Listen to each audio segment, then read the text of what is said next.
Okay? How many of you go to the gym and you lift weights, or you go for a run, or, you do some type of exercise, you jog? But, yeah. When I run, people say, oh, you're jogging. Jogging's doing a 15-minute mile, okay? Running is when you do 7 or 6 minute miles. I didn't jog or walk. But how many of you, just lift up your hands, how many of you work out? So you're gonna have a good idea, those of you who work out. We'll talk a little bit about working out. So it begins by saying physical training, right? Physical training, bodily exercise, he says in verse 8, profits a little, right? It has a benefit.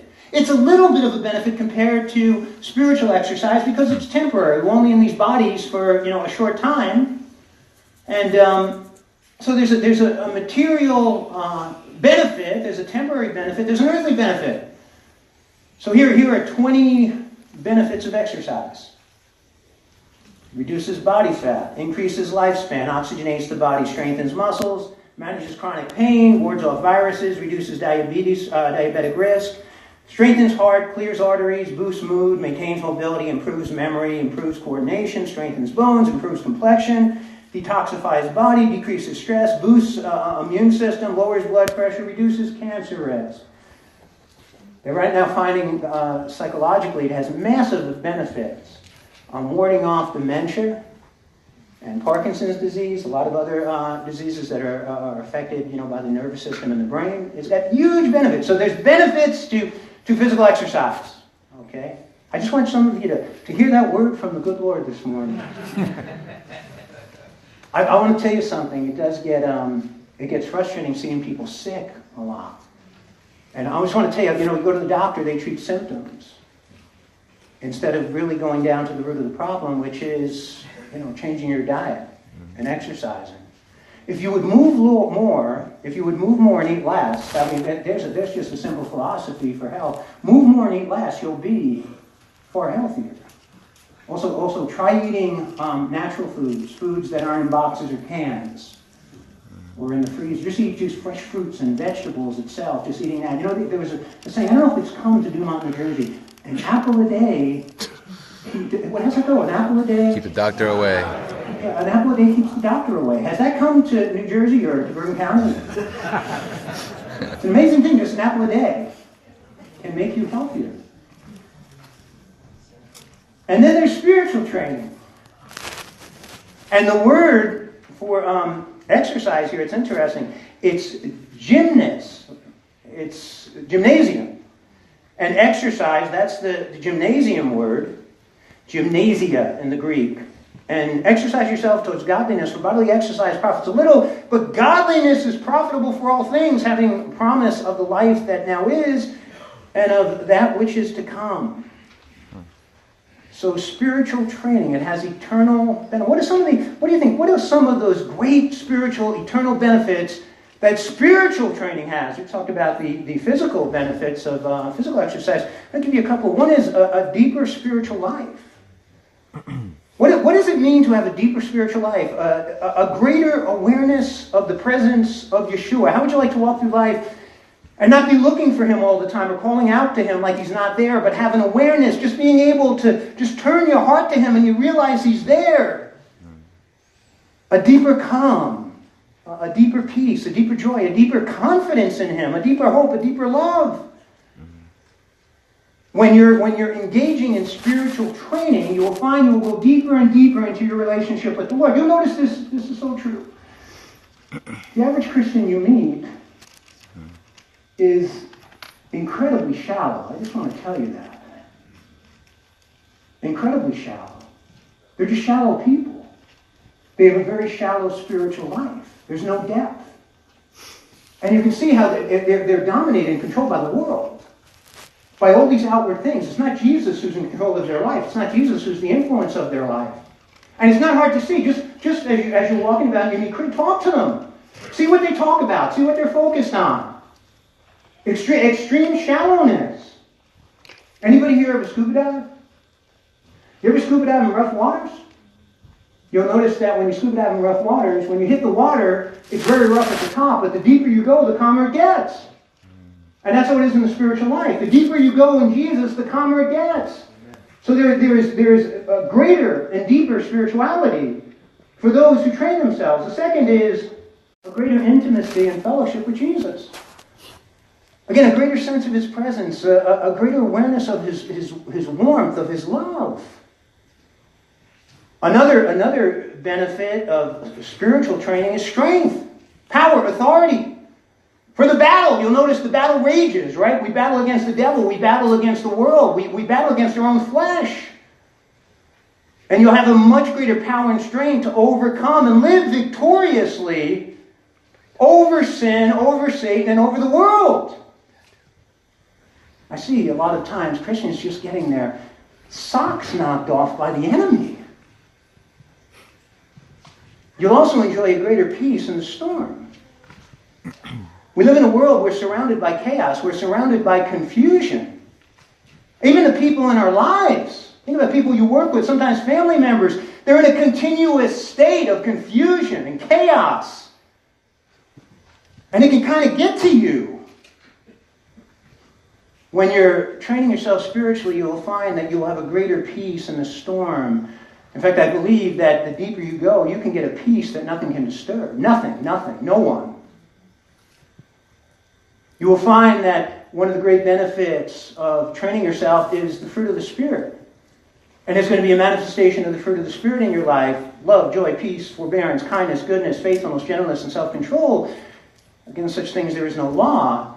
But you will find that you will become fruitful. Also the fruit of righteousness, the fruit of good works, the fruit of winning souls. Fruits that the Bible talks about as well. The more you train yourself, you're going to find that you're going to have a greater power to witness. It's only about 5% of all Christians in the United States actually witness their faith and lead people to Christ. 5%. That's pitiful. Think about this. When was the last person you brought to church with you? When was the last time you led someone to Christ? When was the last time you just witnessed for Jesus? It's a sign of the shallowness in your faith.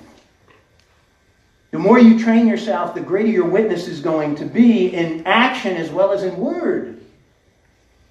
So what I want to focus on with you, the central things, are three key things. Push, practice, persist. And any of you who are in the gym, any of you who have done marathons or 5Ks, whatever, you know this. You have to push, you have to practice, and you have to persist. You will never get stronger, you'll never get faster, you'll never increase your flexibility, you'll never increase your endurance unless you push, practice, and persist. So the first is push.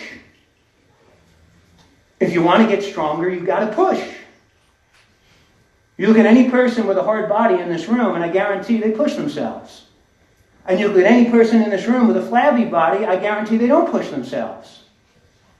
The same thing goes in the spiritual life. Gene Tunney, heavyweight champion back in the 1930s. They asked him, how did you get so muscular? How did you get so strong? How do you hit so hard? And he says, I push against things. Kind of a little bit before his time. When most athletes in the off-season drank beer. Maybe they ran a few miles before they boxed or played a ball game. But Gene Tunney, look at him there. He's chiseled, muscular. He said because he pushed against things. In verse 10 of 1 Timothy chapter 4, for to this end we both labor and suffer reproach, because we trust in the living God who is the Savior of all men, especially to those who believe. The word labor there means to toil. It means to become weary. It means to spend yourself, to put forth effort. And the word suffer, the word is agonize. And it's linked to the idea of fighting. But it's the picture of pushing, of putting forth effort.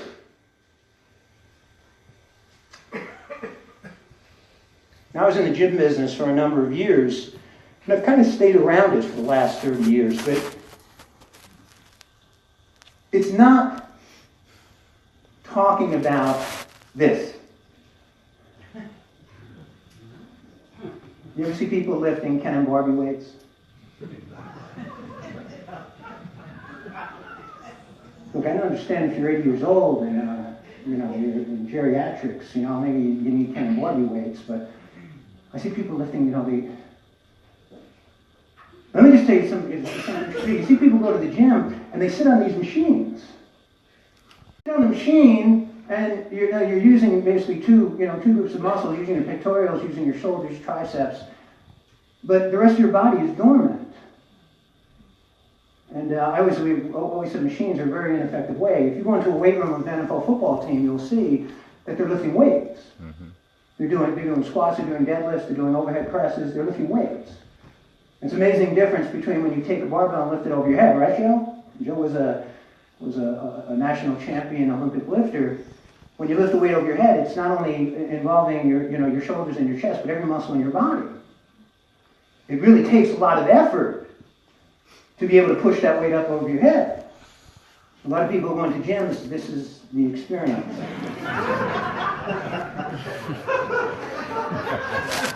Ken and Barbie. The Ken and Barbie workout. I just want you to compare that because I think what the comparison Paul is making is not that, it's this. Look at this guy.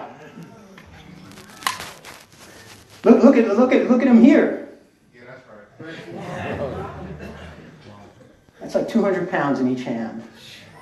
Nice. If you've ever lifted a kettlebell, the hardest thing I've ever done in my life, hardest thing I've ever done in my life physically, was snatching a 53-pound kettlebell over my head, okay, from the floor, 233 times in 10 minutes. Nice. After about 5 minutes, I thought I was going to die. After 8 minutes, I was praying that I would die. That's the hardest physical thing I've ever. My body went into shock. I was in shock for like 2 days. It was just, it was insane. But it's just the idea here about straining. The idea here is about putting forth effort. It's about sweating. You see people in the gym who don't sweat? They don't sweat. It's about breaking the sweat. It's about straining. Now, there's something that we all, as human beings, we kind of naturally, maybe unnaturally, we strive for what's called homeostasis. Homeostasis, defined as a metabolic equilibrium actively maintained by several complex biological mechanisms that operate via the automatic nervous system to offset disrupting changes. Let me define that for you. Your body likes the status quo. So does your spirit. What do we call that? That's the comfort zone. And you know this, physically, if you're in the comfort zone, no magic happens. You see people doing the same workout over and over and over and over and over again. They don't change. They don't lose body fat. They don't gain muscle. They just stay the same. You wonder why. Every time I look in the mirror, I'm as fat as I was yesterday. Every time I go to the gym, I'm lifting exactly the same amount of weights. That is homeostasis. And that is the comfort zone. And to experience the magic, you have to get out of the comfort zone into what I call the challenge zone. Look at this little statistic here. 2% of the population's mindset is basically comfort zone thinking, being like everyone else, living with insecurities, just surviving, living in fear, just getting by, a dull life, playing it safe, procrastination, regret, settling for less. And you look at what happens when you get out of the comfort zone, into the challenge zone, outside the circle, going for your dreams, confidence, exploring new things, choosing happiness, fulfillment, getting the most out of life, act in spite of fear, abundance, living without limits, liking change, excitement, embracing the unknown. In the spiritual life, the only time we grow is when we get out of the comfort zone and we get into the challenge zone. A Christian who does the same thing, the same way, week after week after week, you'll notice you're not growing anymore. It is when you are challenged, you get into the challenge zone. That's where growth happens. So Paul says this in 1 Corinthians 9, 24-27. Do you not know that those who run in a race all run, but one receives the prize? Run in such a way that you may obtain it. And everyone who competes For the prize is temperate in all things. No, they do it to obtain a perishable crown, but we for an imperishable crown. Therefore, I run thus, not with uncertainty. Thus I fight, not as one who beats the air, but I discipline my body and bring it into subjection, lest when I have preached to others, I myself should become disqualified. And just look at those words. Run, not jog, not walk, not wog. What are you wondering what wogging is? Wogging is when you walk and you run. They call it wogging. He says, run, compete, run, fight, discipline. It's talking about effort. It's talking about strain. It's talking about some sweat. It's talking about pushing. What do you do when the devil pushes you? What do you do when the devil pushes you? Have you discovered him pushing you lately? Let me tell you, man, he pushes me every day. Every day he pushes me. People come out, Pastor, I'm under attack. Surprise! Oh, you were under attack? I can't believe that. Step out of the comfort zone and see how much he comes to attack you. What do you do when the devil pushes you? Push back.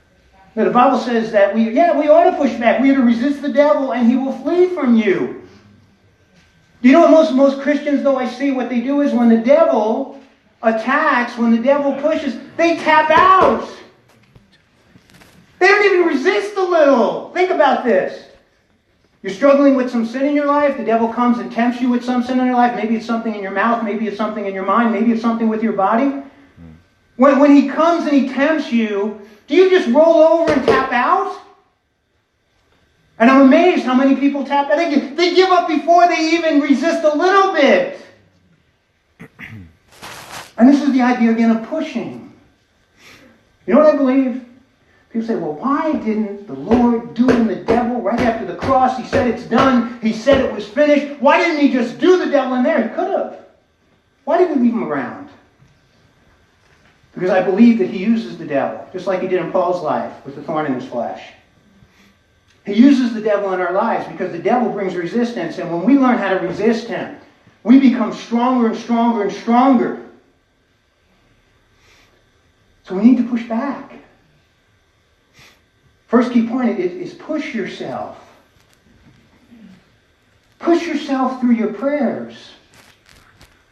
When you're praying and you're not getting the answer, again, you're asking for things, you're not getting the answer. Do you push through your prayers? You don't just roll over and give up. Oh, God doesn't want to answer this. I believe he does. But you've just given up. There's no intensity in your prayers. There's no push in your prayers. How about worshiping God?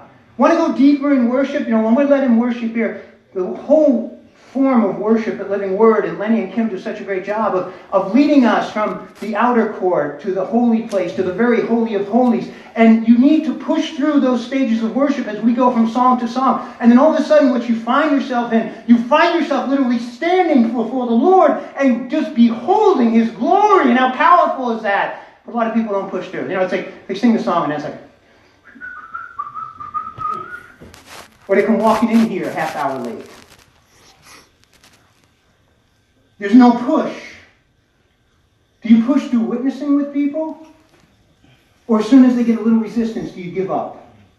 Jesus said, shake the dust off your feet for those who want nothing to do with it. A lot of times, though, it's not that they don't want anything to do with it. It's that you've given up before you've given them a chance to understand.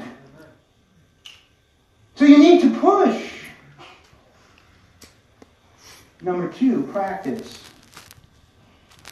In 1 Timothy 4:15, it says, meditate on these things. Now, the word there, meditate, it's kind of premeditate. The idea here is to think about them over and over and over again. The idea of repetition. Meditate on these things. Give yourself entirely to them, that your progress may be evident to all. Most translations translated practice. Repeat it. Practice these things. Immerse yourself in them so that all may see your progress. But you have to practice it. I want to share with you, I want to introduce you today to 4 people. I've met these people throughout my life. I've met them in the church. I've met them in the gym. I've met them in the business. I've met them in my neighborhood. I've coached them. 4 people. The first is what we call the habit. And that is a golf term. If somebody goes out on the golf course and they basically just hack up the golf course, you can see he's putting divots. He's just taking up the grass with every swing, right? He's a hacker. He just goes out and he hacks. He doesn't practice. He doesn't go to the range and work on his swing. He doesn't get stronger. He doesn't become more skilled. He doesn't get better. He just goes out and he hacks. He stays the same. And we know Jesus is the same yesterday, today, and forever. But we're not supposed to be. We're supposed to be getting better and growing and being conformed to His image. That's the hacker.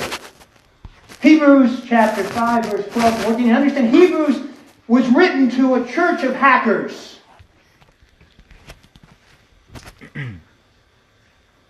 For though by this time you ought to be teachers, you ought to be teachers. You've been in the church for a number of years, and you should be teaching. You should be teaching by your example. You should be teaching by your words, but you need someone to teach you. Again, the first principles, oracles of God, and you have come to need milk and not solid food. For everyone who partakes only of milk is unskilled in the word of righteousness, for he is a babe. Solid food belongs to those who are of full age, that is, those who by reason of us have their senses exercised to discern both good and evil. They were hackers. They were in the church for years, and they are still the same. You're still babies. He said there's a form of spiritual retardation in the church, of people who just never grow. They never mature.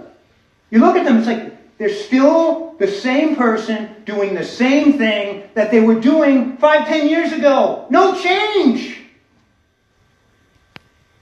That's a hacker. Second person, the dabbler. You've heard the saying, jack of all trades and master of none. That's a dabbler. Dabblers are people who dabble in things. They're always trying something new. It's always some new hobby or some new diet or some new exercise program or a new church. I get people, they come in here. This is the 10th church they've been in 3 years. They're looking for the perfect church. The problem is, as soon as they join it, it's imperfect. And then they come into the church and they dabble in ministry. Let me try this ministry, that doesn't work. Let me try this ministry, I found that too hard. Let me try this ministry, I'm not gifted. And they dabble. And they dabble in Bible studies. And they go from Bible study to Bible study. They're dabblers. Jesus said in Luke chapter 8:12, He says, those by the wayside are the ones who hear the word. They hear it, then the devil comes and takes away the word out of their hearts, lest they should believe and be saved. These are people, they dabble in the church. They hear the word, but they never practice the word. They never put it into practice. They just dabble. G.K. Chesterton, great theologian, he said this, Christianity has not been tried and found wanting. It has been found difficult and not tried. Look at that quote. That's powerful. I'll tell you, after pastoring for over 30 years, I'll tell you, I found that to be true. People come in and dabble in the church. They dabble in Christianity. They have never truly tried it. They have never truly denied themselves, taken up the cross, and become a follower of Jesus Christ. They sit and they spectate. And then you wonder why they leave. You wonder why they quit. They run off to another church. Because they're dabbling. They're dabbling. And that's what they do in their life. They dabble. The third is the obsessive person. Obsessive people are people who start things off with a huge amount of enthusiasm, a huge amount of excitement. They're all pumped up. They're pumped up. And then it comes time to discipline yourself a little bit, time to work at it a little bit. It comes time to really labor through it. And suddenly the initial enthusiasm, excitement wears off. And then they quit. And when they quit, they usually quit in a very loud and obnoxious way. But they can't accept that they failed, so they blame the people around them for their failure. That'll happen in the dojo, Ace, right? Happens in the fitness center. Happens on the sports team. Happens in the business. happens in the church. In Luke chapter 8:13, it tells us of the obsessive. But the one on the rock are those who, when they hear, receive the word with joy. This is the person, they come into the church and they come up to the altar and they receive it with joy and they're pumped up and they're excited and all they can do is talk about Jesus. All they can do is talk about the church. Everything is so wonderful. Everything is so great. And these have no root. Who believe for a while and then in time of temptation they fall away. Temptation comes, the challenge comes, the trial comes, and all of a sudden the enthusiasm is gone and they fall away. They're usually critical as well when they fall away. The pastor who they compared with Jesus, okay, I mean his breath didn't stink and his poop didn't smell. I mean, that's how great he was. Now he absolutely stinks in every area of his life. And the church stinks. And the people stink. And they just crash. The fourth person is the person who practices mastery. There's a person who disciplines himself. This is the person who puts into practice the things that they're learning. Luke chapter 8:15. But the one that fell on the good ground are those who, having heard the word with a noble and good heart, keep it and bear fruit with patience. See the word keep it? They put it into action. They practice it. They begin to do it. You know, Jesus, he talked about the wise and foolish builders at the end of the Sermon on the Mount. And he said the foolish builder is the person who builds their house on sand. And essentially what they do is they hear the word, but what don't they do? They don't do it. They don't practice it. And the person who built their house on the rock is the person who hears the word and the person who does it. That's the person who's practicing mastery. They're putting it into practice. In the Beatitudes, the Lord said in Matthew 5:5, "Blessed are the meek, for they shall inherit the earth." I remember when I first read this, I said, "Blessed are the meek, for they shall inherit the earth." Meek people, you know, meek people. I mean, meek people. They're kind of wimpy. They're flabby in their souls and their attitude. They got no convictions. They're kind of fence sitters, mealy mouths. They don't stand up for anything. Meek people. Lord, I don't want to be a meek person. That's not me. It's praus. And it means more than just simply meek. In fact, Bible meekness is not weakness. Essentially, Bible meekness is a person who is exercising God's strength in their life under His control. His strength in their life. They're exercising it. And that is self-mastery. Really what it is, it's God mastery. Taking His strength and mastering oneself. And it's a word that Paul took when he used it in the epistles, and it speaks of a charioteer who's riding his chariot with 3 stallions pulling him. And he's controlling them. And he tells them to stop and they stop. And he tells them to go and they go. And he tells them to go right and they go right, and left and they go left. And he tells them to go fast and they go fast. And to slow down and they slow down. I want you to think of the 3 stallions in your life. I'll tell you, man, I've got 3 wild stallions in my life. And every day, through the power of God, I'm seeking to control them or they will control me. I'm seeking to direct them or they will direct me. I'm seeking to master them or they will destroy me. What are those 3 stallions? Our bodies, our minds, and our spirits. How many people do you see who are mastered by their bodies? Their bodies dictate to them what to do, when to wake up, when to go to bed, what to eat, when to move, where to go. They're mastered by their bodies. How many people do you see who are mastered by their minds? Psychologists tell us 85% of the average person's thinking is either negative or aimless. 85%. You start looking at yourself as you go through the day. Just look at the thoughts that you're thinking throughout the day. Watch how many of them are aimless. Watch how many of them are negative. And there's no control over their minds. The mind just runs. And mastery is about mastering the spirit. And that is directing your spirit towards God. Putting your spirit under the influence and the lordship of Jesus Christ. Now, what does that look like? Mastery of body, mind, and spirit. The person who is living with mastery, they discipline their bodies through the power of the Spirit. My body doesn't tell me when to get up. I tell it when to get up. I can't get out of bed in the morning. I'm so tired. I can't get out of bed. Weak, weak, weak. I tell my body what to eat. It doesn't tell me what to eat. I tell my body when to move. It doesn't tell me when to move. That's mastery. I can master this thing. Paul says, I beat my body. He's talking about self-discipline through the power of the Lord. Mastery of the mind. You know what my second greatest discovery in life has been? I discovered the Lord, or He discovered me at 23 years old. At 30 years old, I discovered that I could master my mental and emotional states. At 30 years old, I discovered that I did not have to be mastered by my mental and emotional states.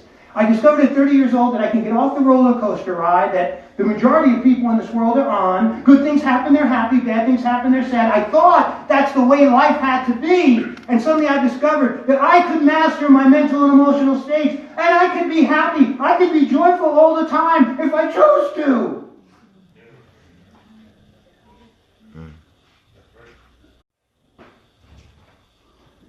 And mastery of the Spirit again. Fix your eyes on Jesus, the author and finisher of your faith. You have a choice every day to fix your eyes on Jesus or fix your eyes on all the garbage in this world. Mastery is what Paul says in Philippians 4:13, I can do all things through Christ who strengthens me. That's meekness. That's mastery. I can do all things through Christ who strengthens me. It's His strength in me and me exercising it, me practicing it. Now let me share this with you about life mastery. I want to give you a couple of key things. What life mastery involves, first of all, repetition. A key to life mastery is repetition. Repetition is the key to mastery, and that is practice. That is repeating. Ace, how many kicks did you have to do before you perfected your roundhouse? Right? How many people did you have to put in triangles before you perfected a triangle, right? Still doing it, right? That's the master. Right? Thousands and thousands of times, practicing something over and over and over again. How many punches, how many kicks, how many takedowns, how many arm bars? We wonder why we stink at prayer because we don't practice prayer. We're horrible at witnessing, but we don't practice witnessing. Our worship is shallow, but we don't practice worship. It's repeating it over and over and over again. Mastery involves coaching, discipleship, learning from someone who has done it, learning from someone who is a master, instead of trying to reinvent the wheel. You know, I was blessed by 3 great men of God who mentored me in my early days. Dallas Mucci.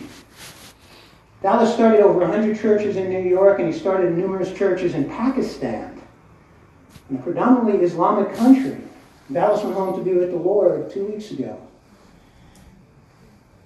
Scotty, Reverend Scott, he planted over 100 churches in the United States. Ken Jones planted hundreds of churches in Paraguay. And these were the men who mentored me, and they taught me what it was to walk with Jesus. They taught me what it is to worship God. They taught me how to pray. They taught me how to preach and how to teach and lead. You don't need to reinvent the wheel. You don't need to try to figure it out on your own. Just find somebody who you could look up to, who could be a mentor and a coach to you and learn from them. A third is consistency. Just being consistent. Consistent in your prayer life, consistent in your Bible study, consistent in giving, consistent in serving, consistent in worship, consistent in witnessing, consistent in fasting. The most powerful time of my day, the first 3 hours of my day. And the day I had surgery, early in that morning, I got up at 5:30 and I did what I normally do every morning, and that I've done for every morning for 30 years. I got up and I had my power hour with God. It was nice about sitting in that bed. I had 3 hours of power hour because I wasn't going to be working out that morning. And I spent those time with God. And I do that Acts program, adoration, confession, thanksgiving, supplication. And I read and meditate. That day I must have read about 15 chapters of the Bible. I normally read about 5 chapters every morning. But I do that every morning. I get up before 6 and I have my time with God. Sue gets up before 6 and she has her time with God. Then I like to read something on a leadership base, being motivational, on a pastoral base, being motivational. And then I go to the gym and I work out. And I was in the gym 5 days after surgery working out. Life is pretty routine.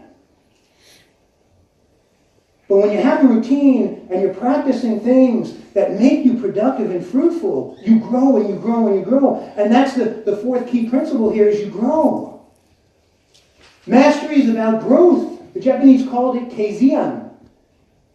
Some people call it kenai, continuous and never-ending improvement. You're continuously growing and getting better. Look at Jesus. Jesus in his earthly form, Jesus in his humanity, Luke chapter 2:52.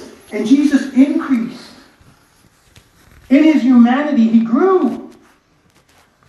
In wisdom, in stature, and in favor with God and men. He grew in wisdom and in the Hakma of God. He read, he studied, he memorized the scriptures. He learned. He grew physically. I don't think Jesus went to the gym. But he was the son of a carpenter and a carpenter. You ever cut down a tree by hand? You ever split wood by hand? Try cutting a tree down. I've cut hundreds of trees down with chainsaws, and I've cut a handful of trees down by hand. It takes a lot longer. It's a workout in itself. You finish the day, your forearms and your hands are actually trembling from doing it. That's what Jesus did. Jesus had to be an incredibly strong person. But he grew physically. He grew in his relationship with the Father, and he grew in his relationship with men, but he grew. How? By practice. That's how we grow. By practice. We push and we practice. Last point here, persist. Push, practice, persist. And in verse 16, take heed to yourself and to the doctrine. Continue in them. For in doing this, you will save both yourself and those who hear you. So the concept here of continuing, of just persisting on, pressing on, persevering, enduring, not giving up. How many of you start things and you quickly quit before you even get given a chance to start to have some type of mastery over it? I want to give you a great word. Anything worth doing is worth doing poorly at first. Anything worth doing is worth doing poorly at first. I messed that up, but I just want to say I believe that with all my heart. Anything I have done in my life that was worth doing, I just want to tell you, I stunk it at first. I have never done anything in my life that was worth doing that I was good at when I started. Nothing. I became a pretty good basketball player in high school. I had a game where I scored 44 points, a 22-point average. I just want to tell you, when I started out, I really stunk. In 7th grade, I was lucky if I got 2 points a game. Practiced all summer. In 8th grade, I was averaging 30 points a game in grammar school. But I stunk at first. I used to shoot like this. Like Herman Munster, right? Bang that thing off the rim with a backboard. When I first started doing the martial arts, started boxing and started doing taekwondo. And I stunk at it. In fact, when I would do it, they would clear out the back of the room because when I would do a kick, I would kick all the people. It was dangerous, right? Who's the most dangerous person in the dojo? The white belt. When I started weightlifting and bodybuilding, I stunk. I stunk at it. I was a pencil neck. I had pencil arms. I could barely. I was lifting Ken and Barbie weights, I'm ashamed to say.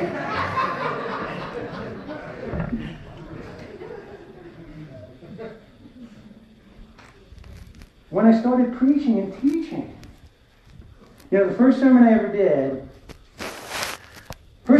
outside of my home church was in the Warwick Church of the Nazarene on Sunday morning. And Sue and Rachel drove up with me. And after the service, my wife said, if this is the way it's going to be, I think you should maybe just go back into the fitness business.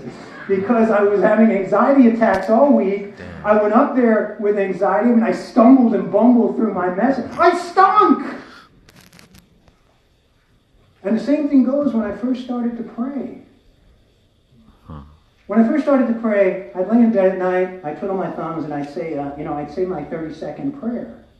I didn't know what it was to commune with God. I didn't know what it was to behold God. I didn't know what it was to adore God or confess to God. What was that, Lord? Lord, make me a little stronger so I can bench press 400 pounds tomorrow instead of 395. That was like my prayer. Same thing goes with giving. I was very reluctant at first to give. I remember sitting in church and the pastor's talking about tithing, and I'm like, tithing? Tithing? I came from a Catholic church, you put $1 in the basket. Tithing? 10%? Are you kidding me? And I was putting $10 in the basket. And making a lot more than that. I was like, tithing. And I had to learn, I had to practice, I had to get good at it. To be a cheerful giver, to be an abundant giver, to give when I see people who have needs. And on and on and on I could go with all these things. Everything I've ever done, I stunk at when I started. Now maybe when you're one of those highly gifted people who can just walk on an athletic field and you're a superstar, I wasn't. I was really bad. And I still find that true. Anytime I started playing the violin. Frank, right? When I play the violin, they all closed the doors. I can't believe it. So I go to the school. I was going to take some classes, all Korean kids. And I'm sitting there, mocking me. Mock, mock, mock, mock, mock. I stunk at it. Now I'm like Ishmael Perlman now. There's a verse in Zechariah 4:10. Do not despise these small beginnings, for the Lord rejoices to see the work begin. Don't despise the beginnings. Don't despise the small starts. And then the Word of God tells us, let us not grow weary. It gets hard, right? You have to work through things. It's 2 steps forward, 1 step back. There's plateaus we work through. All growth happens like, you ever see a great stock growing? You can see this with Amazon over the last year, though it took a hit this last few months. It went up, and then it went, and then it went up, and it went, and it went up. And that's how a great stock grows. But it doesn't grow straight up, and we don't grow straight up. We grow and we hit plateaus and we work through plateaus and then we go up a little higher and then we work through the plateau and we go. And what happens is most people quit. They get weary on the plateau and they quit. And you got to keep your enthusiasm up. You got to keep your enthusiasm up. Right? You know who this guy is? You ever see a commercial? Time to make the donuts, right? It's time to make the donuts. It's time to make the donuts, right? No enthusiasm, no excitement. He just goes through the motion twice a day making the donuts. The things God has given you, the things God has called you to. Don't go through the motions worshiping God. Don't go through the motions praying to God. Don't go through the motions going through your devotions in the morning. You get yourself up and you prepare yourself to meet God. You come with enthusiasm. You come with excitement.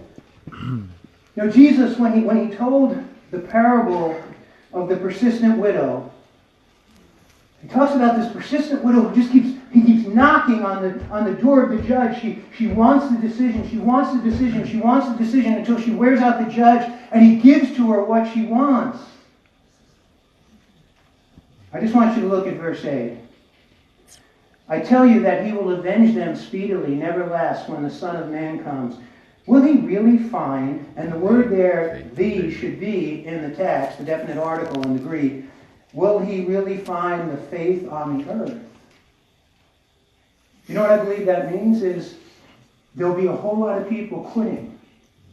A whole lot of people giving up when the Lord comes back. And there'll be a remnant, a handful, who are actually steadfast and persisting in their faith and who don't give up. That's what he's saying. You've got to continue to persist. You've got to continue to press on. Never give up. Giving up is not an option. You close the back door. Churchill's words, never, never, never give up. 2 Timothy 4:7, Paul says, I have fought the good fight, I have finished the race, I have kept the faith. You want to persist on. You want to keep striving on. Even when you take the hits. Have you noticed in the Christian life, you take the hits? You take the hurts? You get wounded? I could take off the covering of my soul and show you all the wounds that I have from 35 years. My favorite song, if you've ever heard it by Simon and Garfunkel, The Boxer. In the clearing stands a boxer and fighter by his trade, and he carries the reminder of every glove that cut him down until he cried out in his anger and his shame, I am leaving, but the fighter still remains. You ever feel like quitting? Somebody asked me, and I get this asked from Pastor, did you ever feel like quitting through your ministry? If I go back 20 years ago, I thought about going back. It was easier making fat people skinny and skinny people muscular than having to fight the devil every day. I didn't care about what I was doing then. I was doing his will. But I'm still standing here. I have a lot of hurts and a lot of wounds, and I'm still standing here. And the fighter still remains. So we persist. So here's our wrap up. Give you our application. Push, practice, persist. We need to continue to push. Push forward, push through for those breakthroughs. Hebrews 12:4. In your struggle against sin, you have reached the point of shedding your blood. Has anybody? No, I haven't. Our brothers have in Nigeria, but I haven't. Practice. Repeat it over and over again in the scriptures. But don't just listen to God's word. You must do what it says. Otherwise, you're only fooling yourselves.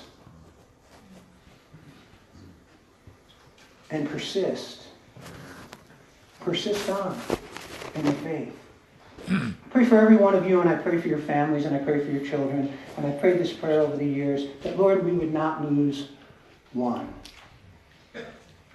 Now, I know the reality of that, because I've watched people walk away. I've watched people get caught up with the world. I've watched people leave pursuing money. They pursued worldly gain. They put all kinds of things in front of Jesus. I know that happens, but I still get down on my knees every day and pray for each and every one of you, for your children, for your families, that, Lord God, every one of them would be found standing with me before you. Let them stand before me. I don't care, but let them be there. And let them have eternity with you. I pray that you take this message today to heart. We're saved by grace, but we grow. We grow through effort. We become more effective through effort. We make our lives count for God through effort. So cooperating with Him and His Spirit, we need to push. We need to practice and we need to persist. Would you bow your heads and we'll close in prayer.